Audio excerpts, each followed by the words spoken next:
Shalom. First off, I want to give all praise, glory, and honor to Yahweh, Bahashem, Yahweh Shai, Bahashem, Rakakodash. Double honors to the apostles and the elders of Great Millstone. Salutations to the hopeful elect that are scattered throughout the four corners of the earth. And to all my brothers out here preaching this truth to you, I say Shalom. This is Amatazar from the Chicago camp coming back at you again with another lesson entitled, You Gotta Know When to Hold 'em. All right. Let's take a look at a couple shorts. Fair use. I'm turning 40 this year and everything is just hitting me right now. It's like not where I wanted to be. I haven't succeeded at anything. Okay. You see, she's 40 years old. Beautiful looking. She looks like she's a Jake. Okay. Northern Kingdom. All right. You see that beautiful, luscious, dark hair.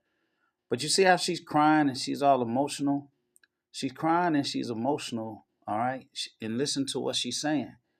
All right. She's trying to do her life. Okay. And she's not where she wants to be. Well, that's because you bought into Esau's wine. All right. See, you women life will be better when you be in subjection to a man. You weren't created, okay, to be making decisions on your own. You were created to be hedged by a man of the Lord. All right. So you were created to be led. So led in your father's home, okay, or led by a man, your husband. You out here doing it wrong by yourself. You're doing it wrong alone. I haven't, God, have I even tried? Like, I don't even know anymore. I don't know how to do anything. I don't know how to cope with anything. And I don't know. I did this whole growing thing wrong. Of course. Claim. We'll get it right in the kingdom. Like I'm supposed to be an adult. I'm supposed to be able to handle these things, and I can't handle anything. I literally am just realizing, like, it's been 40 years of this, and like, I'm turning 40. Hey, she look good for 40, boy. She really, truly don't look like she's 20.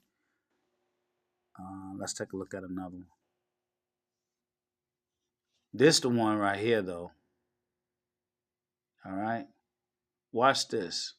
This woman drug her I want him to be in to a Tony Robbins convention. Listen to this. control. Like, I want him to be in control. Like, I'm desperate for him to be the man that I know he is. He is the man you know he is. Because I need him to step up and he doesn't. And it just... What would stepping up look like for you? Doing whatever you want, when you want it, as you want it, that's not stepping up. That's a piece of shit that gets rolled over. Paying attention to you every second, 24/7, responding to all your fake problems, and with the same drama that you create them in so you can feel significant. There's two ways to be significant. Do something significant. He's done that. The other one is make up significant stories with big-ass problems. Make them bigger than they are times 10 so that people will pay attention to you. You think the problem is him, or that you should try to change the feminine. You have to shut up and honor this man, or you have no future. I want him to be in control. All right. And that's coming from a secular man. Okay. He had her pegged. Do not disturb. Okay. All right. So, okay. All right. So that right there, he had her pegged. Can you imagine Sarah doing that shit to Abraham? Can you imagine Tina Turner doing that shit to Ike? It wouldn't happen. Let's take a look at this word contempt. Contempt, to slight or spurn, from the French contemner, or directly from the Latin contemnere, to despise, to scorn, consider something or someone as of small value. All right? Small value. Treat as contemptible.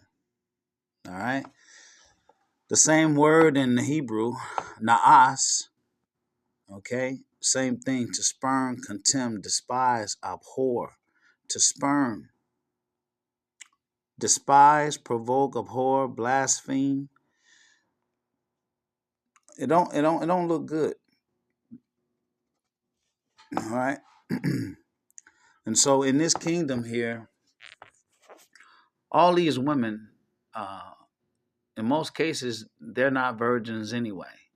Okay, you weren't there first. They was with another man before they were with you. Okay, and what happens is a woman retains the semen or the DNA material of every man she slept with. Okay, so you have a woman that so many men then had her. Okay, she's adversarial to you. She got too much DNA in her. All right. So this is Sirach 26 and 26. It says, a woman that honoreth her husband shall be judged wise of all, but she that dishonoreth him in her pride shall be counted ungodly of all. All right. So you got to honor your husband, and you're not honoring him. All right. You think Sarah would bring Abraham to the Tony Robbins convention and say, I need him to step up. I just need him. He said, shut up. And that's exactly what needs to happen. Okay. This is 1 Peter 3 and 1. It says, likewise, ye wives, be in subjection to your own husbands. But if any obey not the word, they also may be, or may without the word, be won by the conversation of the wives. All right. And that conversation is the behavior and lifestyle. Okay. It says, while they behold your chaste or chaste conversation coupled with fear, whose adorning, let it not be that outward adorning of plaiting the hair and of wearing of gold or of putting on of apparel, but let it be the hidden man of the heart, in that which is not corruptible, even the ornament of a meek and quiet spirit, which in the sight of the Most High is of great price. Okay? A meek and quiet spirit, which in the sight of the Most High of great price. For after this manner in the old times, the holy women also, who trusted in the Most High, adorned themselves, being in subjection unto their own husbands. Even as Sarah obeyed Abraham, calling him Lord, whose daughters ye are, as long as ye do well, and are not afraid with any amazement. So the answer is no. Sarah would not take Abraham to the Tony Robbins convention and belittle him and tell the world he needs to step up, and I want him to be the man that I know he could be. All right. No, our women weren't like that. It wasn't until we got around these stupid ass heathen and we start taking their ways. Okay. You not had women. You start questioning your man. Okay. And choosing everyone else over your man because you didn't want to be led. All right. This is Sirach 26 and 13. And not only did you not want to be led, you played into your enemy's hand who didn't want you to be led. How else was they going to divide the nation? All right. When the woman doesn't have a man to protect her and to lead her and to guide their children, okay, that woman, all right, is just a free for all. Okay, she's a free for all. Let's see. This is Sirach 26 and 13. The grace of a wife delighted her husband, and her discretion will fatten his bones.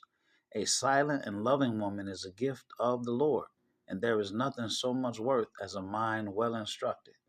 So if you got a mind, or you got a woman that has your mind, okay, and do things that's pleasing unto you, okay, and she's not a problem, Salakia, and she's not trying to hinder this truth, okay, cause problems because you got to go to class or you got to go to camp. All right, you want to hold on to a woman like that. Sirach 25 and 1. In three things I was beautified and stood up beautiful, both before the Most High and men: the unity of brethren, the love of neighbors, and that neighbors is not just this dumbass sitting next to you in the house next to you. Your neighbors is the children of thy people. Okay, it's in the book of Leviticus. I just did a lesson on it. A man and his wife, a man and a wife that agree together. See how important that is? Sirach 26:2, it says, a virtuous woman rejoices her husband, and he shall fulfill the years of his life in peace. All right. Sirach 7:26, hast thou a wife after thy mind? Forsake her not, but give not thyself over to a light woman. We just talked about having a wife after thy mind. All right. But you're not supposed to give yourself over to a knothead. All right. So let's look at an example, all right, of a woman that's way out of pocket, running her mouth. Let's see what happened to her. This is 2 Samuel 6:14. And David, we're talking about King David, danced before the Lord Yahweh with all his might. And David was girded with a linen ephod. So David and all the house of Israel brought up the ark of the Lord Yahweh with shouting and with the sound of the trumpet. And as the ark of the Lord came into the city of David, Michal, Saul's daughter, looked through a window and saw King David leaping and dancing before the Lord Yahweh, and she despised him in her heart. Then David returned to bless his household, and Michal, the daughter of Saul, came out to meet David, okay? And she said, how glorious was the king of Israel today, who uncovered himself today in the eyes of the handmaids of his servants, as one of the vain fellows shamelessly uncovereth himself. And David said unto Michal, I was before the Lord Yahweh, which chose me before thy father, and before all his house, to appoint me ruler over the people of the Lord Yahweh, over Israel. Therefore will I play before the Lord Yahweh, and I will yet be more vile than thus, and will be base in my own sight. And of the maidservants which thou hast spoken of them shall I be had in honor. Therefore Michal, the daughter of Saul, had no children unto the day of her death. She was running her mouth, okay? She was talking shit. And David basically put her on lock. Okay? So he put her on lock, but now she couldn't be with another man at all. Okay? He locked her up. She never had no kids. He didn't have to go back to that. Okay? He didn't go back to it. That's why she didn't have any kids. And guess what? The same women she was complaining about, he popped them. This is Proverbs 15:32. He that refuseth instruction despiseth his own soul, but he that heareth reproof getteth understanding. All right. So these lessons, okay, whether you get it from me or some other men from Great Millstone, okay, these are instructions. If you despise these instructions, all right, you despise your own soul. Okay, you despise these instructions, you despise in your soul. All right, so therefore get understanding. All right, I make reference to the book of Numbers all the time. Let's see how much time I got. Up. Listen, just go to the book of Numbers and read the book of Numbers. Okay, the Lord is the same. His blueprint for the woman has never changed. A woman was created to be led. She wasn't created to be out here all independent.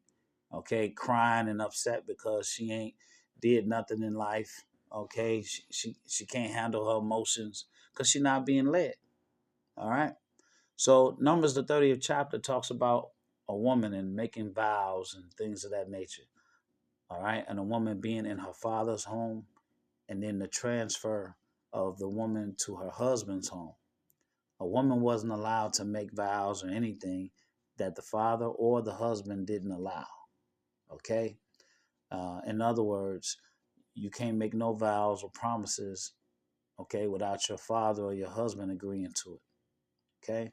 And if you did make a vow, in their presence and they heard it and they ain't say nothing, then it was okay. All right. But if they said something, they could disallow it just on the spot. All right.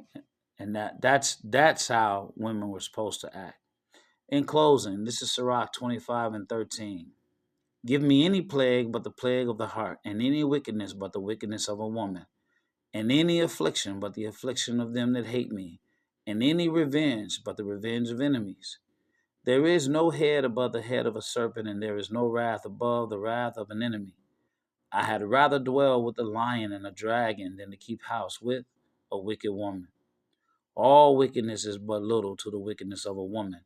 Let the portion of a sinner fall upon her. As the climbing up a sandy way is to the feet of the aged, so is a wife full of words to a quiet man. All right. So imagine you got an old guy who could barely walk already, but he trying to climb up a sandy way. Okay. He ain't going nowhere. Okay. It's a futile struggle. Verse 23, a wicked woman abateth. Okay. Abate means to lessen. A wicked woman abated the courage, make it a heavy countenance and a wounded heart. A woman that will not comfort her husband in distress maketh weak hands and feeble knees. I saw this firsthand. I got an auntie. She lost her husband. He was on his deathbed, and she wouldn't comfort him or anything. All right, and he prayed. Well, he said he prayed to the Lord. He said, "If I get my strength back, I'm out of here." And that's exactly what happened. He got his strength back, and all she heard was the moving truck. Boop, boop, boop, boop. All right, she wasn't expecting that. He left. Verse 24. Of the woman came the beginning of sin, and through her we all die. Give the water no passage, neither a wicked woman the liberty. Okay, and that's going into the freedom to gad abroad. If she go not as thou wouldest have her, cut her off from thy flesh and give her a bill of divorce and let her go. All right. You can't keep these women in this kingdom. Okay. You can't keep these women. All right. In check, so to speak. Okay.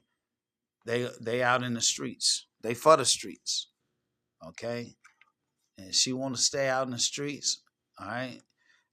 You know what she's doing out in the street. You want her to stay out in the street? Hey, get rid of her. All right. You got to know when to hold them, and you got to know when to fold them. All right. So I pray that this lesson has been edifying. Until the next one, Shalom.